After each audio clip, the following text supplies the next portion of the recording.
नमस्कार दोस्तों अगर आपको रॉयल चैलेंजर्स बेंगलुरु और दिल्ली कैपिटल्स के बीच खेला गया आईपीएल 2025 का 24वां और सांसें रोक देने वाला सबसे रोमांचक महामुकाबला पसंद आया हो तो इस वीडियो को आप एक लाइक जरूर करें। इस वीडियो का लाइक टारगेट 400 लाइक है तो इस वीडियो को आप दिल से लाइक जरूर करें। दोस्तों, आईपीएल 2025 के 24वें और एक और सबसे रोमांचक महामुकाबले में आईपीएल इतिहास की दो सबसे बड़ी टीमें एक दूसरे से भिड़ी। इस बार रजत पाटीदार की रॉयल चैलेंजर्स बेंगलुरु के सामने अक्षर पटेल की दिल्ली कैपिटल्स की टीम खड़ी थी।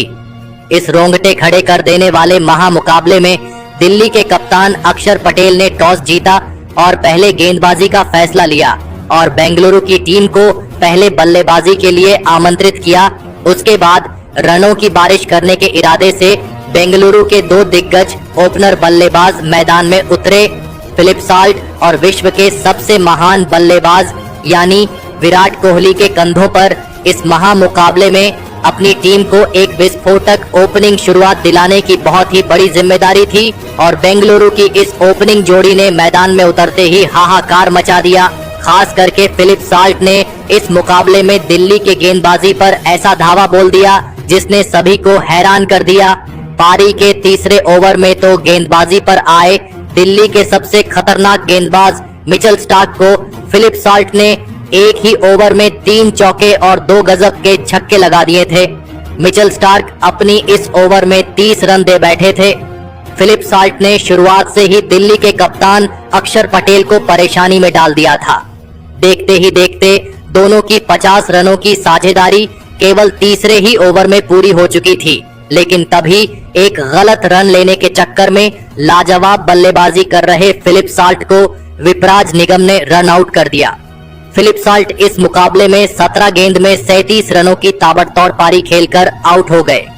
फिलिप साल्ट की इस धमाकेदार पारी के खत्म हो जाने के बाद अब बेंगलुरु की टीम की तरफ से देवदत्त पडिक्कल को बल्लेबाजी के लिए भेजा गया था, लेकिन देवदत्त पडिक्कल इस मुकाबले में दिल्ली की गेंदबाजी का सामना ज्यादा देर तक नहीं कर पाए और पारी का छठा ओवर डालने आए मुकेश कुमार ने देवदत्त पडिक्कल को अक्षर पटेल के हाथों कैच आउट कर दिया। देवदत्त पडिक्कल इस मुकाबले में 8 गेंद में बस एक ही रन बना पाए। एक अद्भुत शुरुआत के बाद बेंगलुरु की टीम ने अपने 2 विकेट अब लगातार खो दिए थे, लेकिन अब उनके कप्तान खुद रजत पाटीदार बल्लेबाजी के लिए मैदान में उतरे थे और फिर यहां से कप्तान रजत पाटीदार और सेट हो चुके विराट कोहली ने बेंगलुरु की इस डगमगाई पारी को संभालने की पूरी कोशिश करी, लेकिन तभी एक छोर पर सेट हो चुके विराट कोहली को भी विपराज निगम ने मिचेल स्टार्क के हाथों कैच आउट कर दिया। विराट कोहली इस मुकाबले में 14 गेंद में 22 रन बनाकर आउट हो गए। विराट कोहली के इस बड़े विकेट के साथ ही विपराज निगम ने दिल्ली की टीम को इस मुकाबले की सबसे बड़ी सफलता दिलाई थी। बेंगलुरु की टीम अब मुश्किल में थी। अब मैदान पर लियम लिविंगस्टन आए थे, लेकिन अब कप्तान रजत पाटीदार ने बेंगलुरु की रन बनाने की जिम्मेदारी उठा ली थी, लेकिन तभी उनके साथ बल्लेबाजी करने आए नए बल्लेबाज लियाम लिविंगस्टन को इसी बीच मोहित शर्मा ने आशुतोष शर्मा के हाथों कैच आउट कर दिया। लियम लिविंगस्टन इस मुकाबले में 6 गेंद में 4 रन बनाकर आउट हो गए। अब बेंगलुरु की बल्लेबाजी इस मुकाबले में मुसीबत में फंस चुकी थी। दिल्ली की गेंदबाजी का प्रदर्शन हर एक ओवर के बाद लाजवाब होता जा रहा था। अब मैदान पर जितेश शर्मा आए थे, लेकिन जितेश शर्मा भी दिल्ली की गेंदबाजी के सामने ज्यादा देर तक नहीं टिक पाए और पारी का 13वां ओवर डालने आए कुलदीप यादव ने जितेश शर्मा को केएल राहुल के हाथों कैच आउट कर दिया। जितेश शर्मा इस मुकाबले में 11 गेंद में 3 रन बनाकर आउट हो गए। अब देखते ही देखते बेंगलुरु की आधी बल्लेबाजी खत्म हो चुकी थी। किसी ने भी नहीं सोचा था कि इतनी विस्फोटक शुरुआत के बाद बेंगलुरु का यह हाल हो जाएगा। अब मैदान पर कृणाल पांड्या उतरे थे। अब कप्तान रजत पाटीदार और कृणाल पांड्या की इस जोड़ी पर एक बहुत ही बड़ी उम्मीद बेंगलुरु की टिकी हुई थी, लेकिन तभी फिर एक बार अपना अगला ही ओवर डालने आए कुलदीप यादव ने बेंगलुरु की सबसे बड़ी उम्मीद बनकर बल्लेबाजी कर रहे उनके कप्तान रजत पाटीदार को केएल राहुल के हाथों कैच आउट कर दिया। कप्तान रजत पाटीदार 23 गेंद में 25 रन बनाकर आउट हो गए।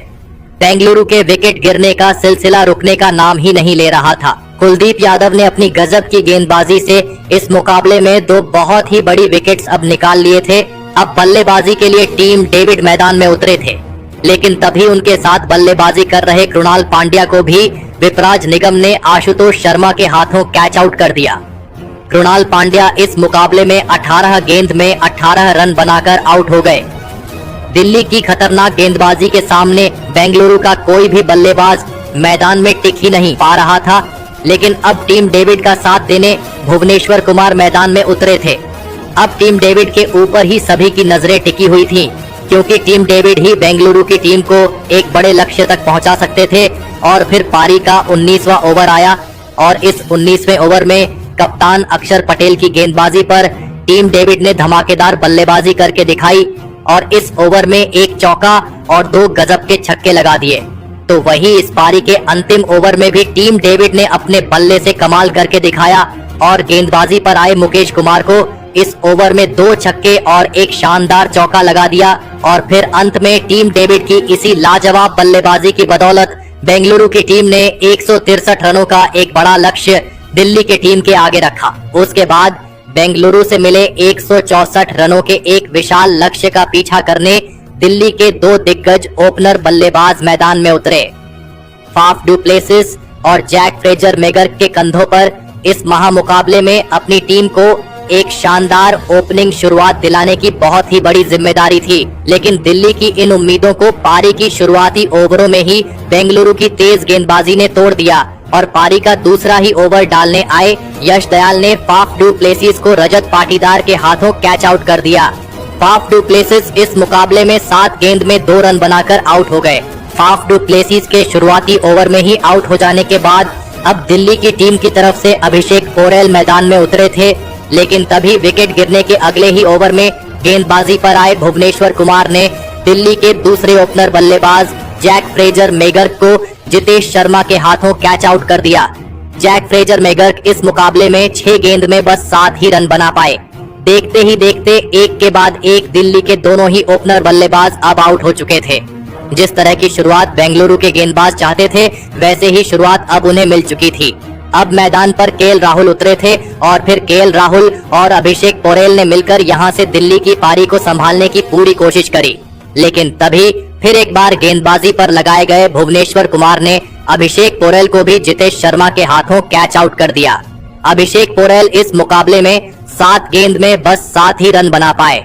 भुवनेश्वर कुमार की इस गजब की गेंदबाजी ने दिल्ली की बल्लेबाजी को अब इस मुकाबले में मुश्किल में डाल दिया था। दबाव पूरी तरह दिल्ली की टीम पर अब दिखने लगा था। अब मैदान पर दिल्ली के कप्तान खुद अक्षर पटेल आए थे और फिर यहां से कप्तान अक्षर पटेल और सेठ हो चुके केएल राहुल ने मिलकर दिल्ली की इस लड़खड़ाई पारी को संभाल लिया और एक महत्वपूर्ण साझेदारी बनाना शुरू कर दिया। लेकिन बेंगलुरु की गेंदबाजी के सामने रन बनाना इतना भी आसान नहीं था। दबाव लगातार दिल्ली की बल्लेबाजी पर बढ़ने लगा था और फिर तभी गेंदबाजी पर आए सुयश शर्मा ने सेट हो चुके दिल्ली के कप्तान अक्षर पटेल को टीम डेविड के हाथों कैच आउट कर दिया। अक्षर पटेल इस मुकाबले में 11 गेंद में 15 रन बनाकर आउट हो गए। सुयश शर्मा ने कप्तान अक्षर पटेल का एक बहुत ही बड़ा विकेट अब निकाला था। बेंगलुरु की गेंदबाजी इस मुकाबले में गजब के फॉर्म में नजर आ रही थी। अब मैदान पर ट्रिस्टन स्टब आए थे और फिर ट्रिस्टन स्टब और सेट हो चुके केएल राहुल ने मिलकर यहां से एक महत्वपूर्ण साझेदारी अपनी टीम के लिए बनाना शुरू कर दिया। बेंगलुरु की इस खतरनाक गेंदबाजी के सामने केएल राहुल दिल्ली की टीम के लिए लाजवाब बल्लेबाजी कर रहे थे। केएल राहुल अपने अनुभव का पूरी तरह इस्तेमाल करते हुए बेंगलुरु की इस गेंदबाजी के ऊपर लगातार छक्के चौके बरसा रहे थे। तो वहीं अब उन्हें नए बल्लेबाज ट्रिस्टन स्टब का भी साथ मिलने लगा था। अब यह साझेदारी इस मुकाबले में लगातार मजबूत होती जा रही थी और बेंगलुरु के कप्तान रजत पाटीदार की परेशानियां अब बढ़ने लगी थी, क्योंकि केएल राहुल इस मुकाबले में बेंगलुरु की टीम के लिए सबसे बड़ा खतरा साबित हो रहे थे। और फिर इसी बीच केएल राहुल ने अपना इस मुकाबले का धमाकेदार अर्धशतक पूरा कर लिया। केएल राहुल की इस पारी ने दिल्ली के बल्लेबाजी को जीवित कर दिया था। तो वही पारी का 15वां ओवर डालने आए जोश हेजलवुड के इस ओवर में तो केएल राहुल ने अपना असली रंग दिखाया और इस ओवर में जॉस हेजलवुड जैसे खतरनाक गेंदबाज को भी केएल राहुल ने एक छक्का और 3 गजब के चौके लगा दिए। तो वही इस ओवर में केएल राहुल और ट्रिस्टन स्टब की अर्धशतकीय साझेदारी भी पूरी हो गई। इस साझेदारी ने और केएल राहुल की इस अद्भुत बल्लेबाजी ने इस मुकाबले का रंग रूप ही बदल दिया था। अब मुकाबला आखिरी 4 ओवरों में पहुंच चुका था, जहां पर दिल्ली की टीम को जीत के लिए 30 रनों की जरूरत थी। अब इस पारी का 17वां ओवर भुवनेश्वर कुमार डालने आए, लेकिन भुवनेश्वर कुमार के इस ओवर में ट्रिस्टन स्टब ने अपने हाथ खोले और इस ओवर में भुवनेश्वर कुमार को ट्रिस्टन स्टब ने 2 शानदार चौके लगा दिए और इस ओवर से 12 रन दिल्ली की टीम को मिल गए, जिस वजह से अंतिम 3 ओवरों में दिल्ली की टीम को जीत के लिए 18 रनों की जरूरत थी। अब इस पारी का 18वां ओवर यश दयाल डालने आए थे, लेकिन यश दयाल के इस ओवर में केएल राहुल ने अपना असली क्लास दिखाया और इस ओवर में भी ऐसी विस्फोटक बल्लेबाजी करके दिखाई जिसने विराट कोहली के तक होश उड़ा दिए। और इस 18वें ओवर में यश दयाल को एक चौका और 2 गजब के छक्के लगाते हुए केएल राहुल ने दिल्ली की टीम को इस पूरी तरह हारे हुए मुकाबले में 6 विकेट से बेंगलुरु की टीम के खिलाफ एक रोमांचक जीत दिला दी। दोस्तों, बेंगलुरु की गेंदबाजी ने शुरुआत में ही इस मुकाबले को पूरी तरह अपने कब्जे में कर लिया था, लेकिन इस पूरी तरह हारे हुए मुकाबले में केएल राहुल ने अपनी टीम का साथ कभी भी नहीं छोड़ा और अपने बल्ले का असली कमाल दिखाया और अंत में यह महामुकाबला अपने नाम कर लिया।